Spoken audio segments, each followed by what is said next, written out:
Bienvenue sur Africa 24 dans cette nouvelle édition du QG Weekend. Au sommaire de l'actualité, la réforme au Niger. Un comité chargé de révision des lois électorales a été mis en place par le ministre de l'Intérieur Mohamed Bazoum le 14 octobre. Le comité en question dispose d'un délai de 3 mois pour déposer ses conclusions. Construction de routes au Togo. Depuis 2011, le gouvernement a engagé un programme d'investissement public dans les infrastructures. Nous verrons que pour certains, cette politique de rénovation infrastructurelle est insuffisante dans les zones rurales. Atmosphère sociale tendue au Tchad pour protester contre les mesures de restriction budgétaire du gouvernement. Les syndicats des travailleurs de la fonction publique ont appelé à la grève générale dans le pays. Référendum en Côte d'Ivoire. Les électeurs ivoiriens sont invités ce dimanche à se prononcer sur le référendum qui prévoit une nouvelle constitution.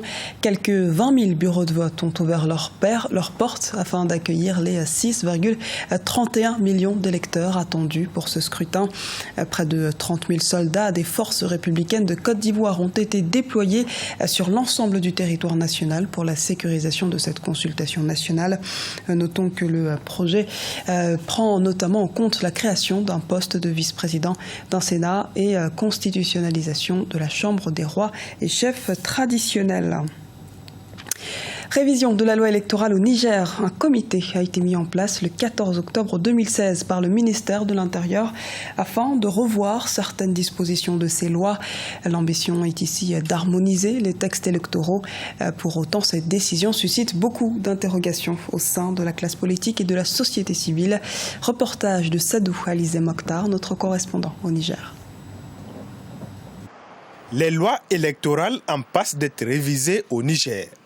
Un arrêté du ministre nigérien de l'Intérieur a créé le 14 octobre 2016 un comité élargi de 18 membres chargé de la révision des lois électorales. Selon les initiateurs de la révision des textes, certaines dispositions de la Constitution et du Code électoral sont obsolètes et inadaptées. On a toujours eu un seul code électoral.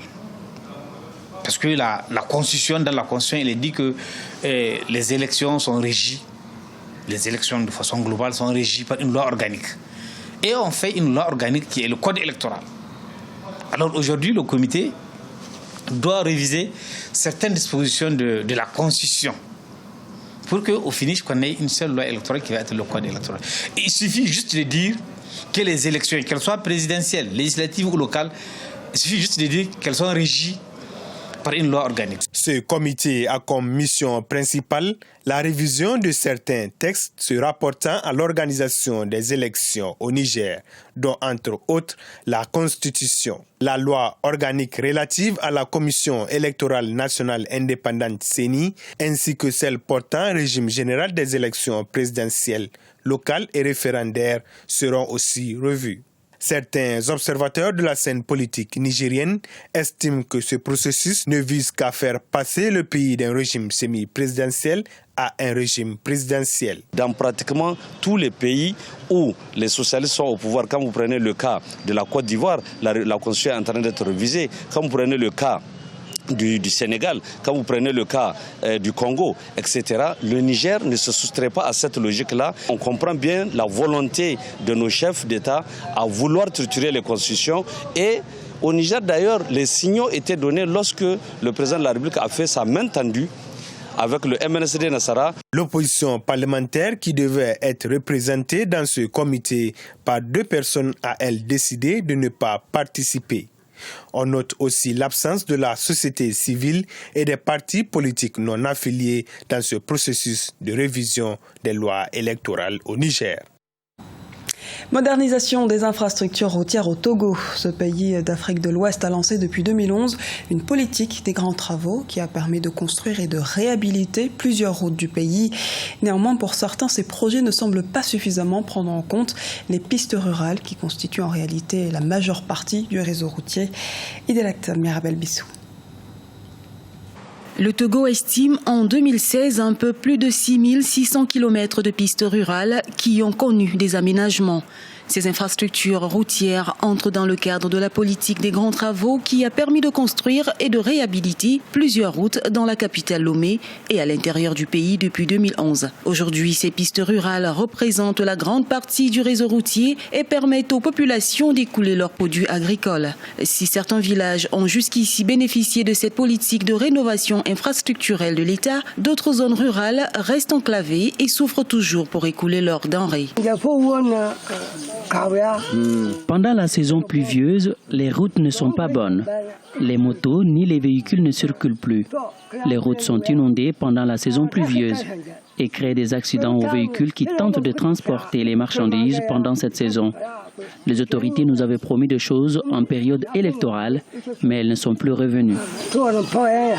Pour les agriculteurs et les commerçants, l'état défectueux des pistes rurales impacte considérablement sur le prix d'achat des denrées, surtout pendant la saison pluvieuse où les pistes rurales deviennent souvent presque impraticables. Dans le domaine des achats, supposons si un paysan vient avec ses ignames, vous l'achetez, mais ils disent que les routes ne sont pas bonnes.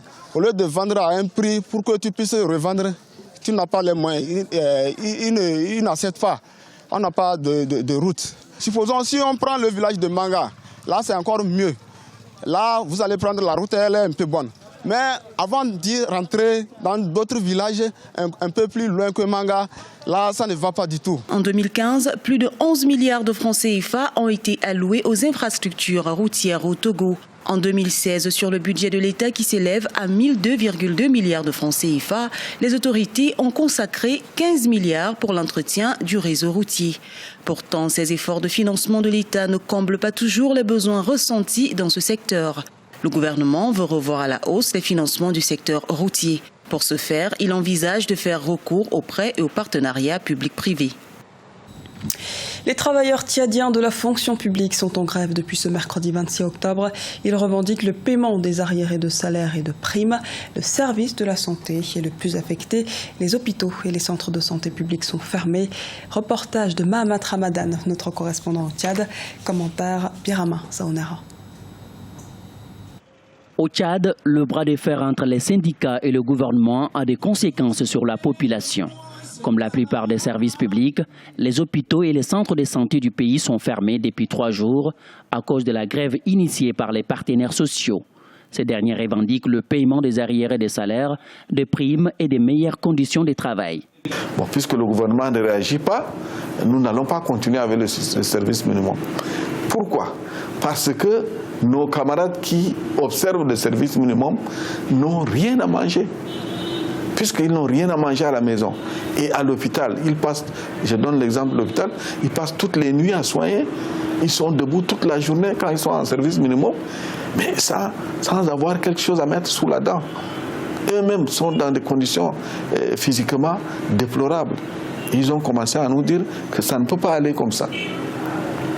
Et nous avons donc dit, ok, on ne peut pas les obliger. Dans les hôpitaux de la capitale où le service minimum est assuré par les agents contractuels de l'État, le personnel soignant est débordé.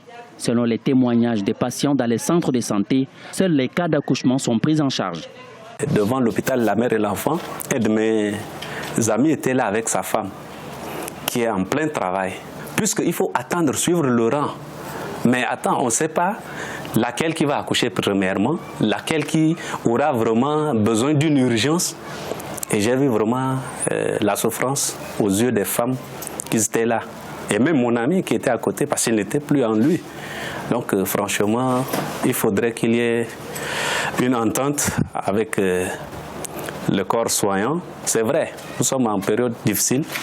Et on veut vraiment qu'il y ait dialogue. Rappelons que les 2 principaux syndicats des travailleurs du Tchad ont appelé mercredi 26 octobre 2016 à une grève dans tous les services de l'État, y compris les hôpitaux et les centres sociaux du pays, pour protester contre le retard de salaire et les primes.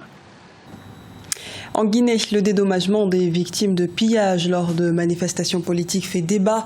Les récents accords politiques mentionnent que les opérateurs économiques ayant subi des pertes seront intégralement dédommagés. La liste est longue et certains se sentent laissés pour compte.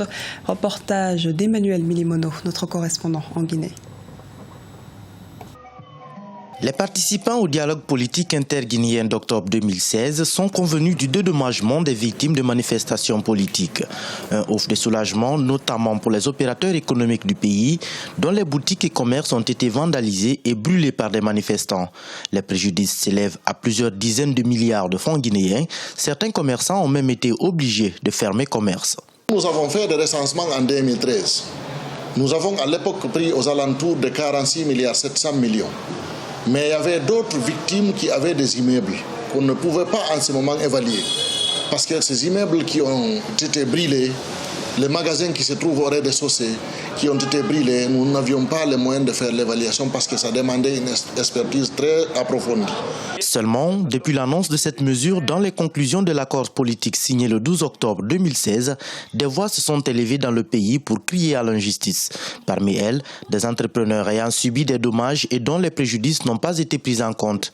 Il s'agit notamment de l'Union des radios et télévisions libres de Guinée, Urtelgui, dont les stations privées ont été détruites, vandalisées et parfois mitraillées lors de ces mouvements violents des rues. Nous ne sommes pas d'accord. Pas plus qu'avant-hier, nous avons saisi tous les partenaires au développement par courrier. Nous demandons sans ménagement à ce que nous soyons rétablis dans nos droits. Ce qu'on va payer aux radios, ce n'est pas une charité, c'est un investissement que les Guinéens ont pris de leur poche, ont investi dans leur pays, ont employé des Guinéens. Les victimes dont l'accord fait cas sont celles de 2013 au cours des violences survenues en prélude aux élections législatives. Pour la première fois, les partis politiques signataires de l'accord du 12 octobre 2016 s'accordent sur le principe du dédommagement. La question qui se pose à présent est de savoir quelle victime sera prise en compte et comment se passeront ces dédommagements, d'autant plus que l'Assemblée nationale devra d'abord voter le texte avant qu'il ne fasse force de loi. Ce journal a été réalisé par l'ensemble de la rédaction. Merci de nous avoir suivis. Retrouvez dans un instant une nouvelle édition de l'actualité sur Africa 24.